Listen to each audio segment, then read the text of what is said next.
Nasabat ng PNP ang mahigit 5 milyong halaga ng smuggled cigarettes at naaresto ang 9 na individual sa magkahiwalay na operasyon sa Davao del Norte at Misamis Oriental. Sa Santo Tomas, Davao del Norte, naharang sa checkpoint ang isang van na may kargang 18 kahon ng ilegal na sigarilyo na may halagang higit 2 milyong piso. 2 lalaki ang agad na inaresto at kasalukuyang nasa kustudiya ng mga otoridad kasama ng kontrabando at sasakyan. Samantala sa Naawan, Misamis Oriental, 7 karagdagang sospek ang nahuli kung saan nakumpiska ang 205 master cases ng smuggled cigarettes na tinatayang higit 3 milyong piso ang halaga.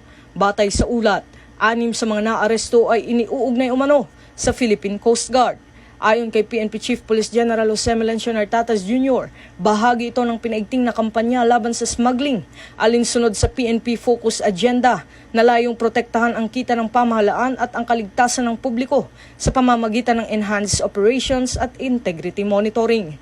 Hinihikayat naman ng PNP ang publiko na makiisa sa laban kontra smuggling sa pamamagitan ng agad na pag-uulat ng anumang kahinahinalang transportasyon o bentahan ng ilegal na sigarilyo sa pinakamalapit na istasyon ng pulisya.